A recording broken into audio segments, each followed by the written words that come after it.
Pastor John Tennyson here at sitting alone in our sanctuary at Gibson City United Methodist Church.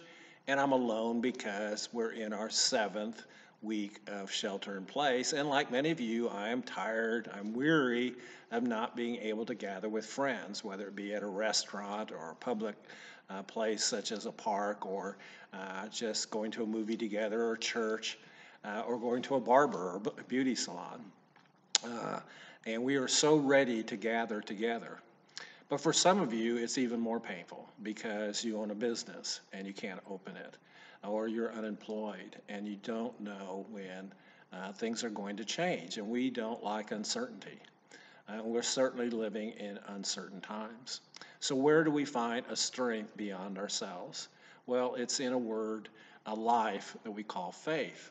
Now, faith isn't a magic lamp that we just to pick up and we get to rub it 3 times and get our wishes, but it's a walk with a God who loves us, a God in which, in his own nature, there is no fear in God, a God who knows the future, a God who is strength, a God who creates life, a God who knows us. That walk of faith became ever so clear to my wife and I in 2010 when we had the opportunity to take school books to a remote school in Kenya, Africa. And it was so remote, there isn't even a road there. You just simply have to know your way through the brush. Well, the trip itself was very delightful because at times we would come across in the wild elegant giraffes just a few feet from the car or a group of zebras. And it was just magnificent, and we'd have to pause because it was so breathtaking. And when we got to the school, the kids were so joyous. It was kind of like our year that we were having that most of us enjoyed in 2019. But then things changed as we were driving to the lodge of a great animal reserve called Masai Mara, and as dusk came upon us, the last animal that I saw was a hyena, which of course is a very deadly animal. And again, at that time, there were no roads to this great animal reserve. It's simply a dirt path. And you simply have to know your way. There's no signs, there's no map. I don't think GPS would help at that time in 2010. And as darkness overtook us, Connie and I learned, my wife and I learned, that we're in one of the darkest places on the planet at night. And it was a night in which there was cloud cover, there were no stars or moon, and even the headlights seemed to lose out to the darkness. We could only see a few feet, and the road became very treacherous, and the wake became slow. And the darkness wins over your emotions, and you start thinking torturous thoughts about being lost, about taking a wrong turn, about where are those wild animals.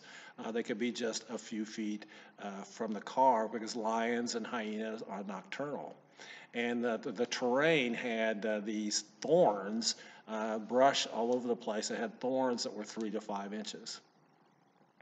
The darkness wins. And in the midst of that darkness, my son-in-law suddenly begins to sing. He's singing a great hymn called Great is Thy Faithfulness. And it says that all that we have needed, God's hand can provide. Great is his faithfulness to us. Faith is a walk with a God who loves us. It's a realization and a trust in a God who has no fear, a God who knows the future, whose strength is eternal, whose power is able to create life. Psalms 139 assures us that God knows us. He knows exactly where we're at and what we're feeling. Psalms 139 says that God knows when we rise up and when we lay down. He knows when we go out and when we come home. He knows us even if we go to the farthest places in the earth, that he is with us. Jesus' name is one of the titles that he's given is Emmanuel, and Emmanuel means that God is with us. Jesus says he'll never leave us or forsake us. Hebrews 4 says that we can come before the throne of God with confidence and boldness in our need. Faith is a walk, it's a discovery of a God of love, a God who is ready to receive us. So let us gather in these hours of shelter in place for whatever future and days ahead that we have. Let us gather with a God who is a source of strength and power and hope and faithfulness, much greater than ourselves. The word amen means let it be so. And I pray that it is so in your life and mine. God bless.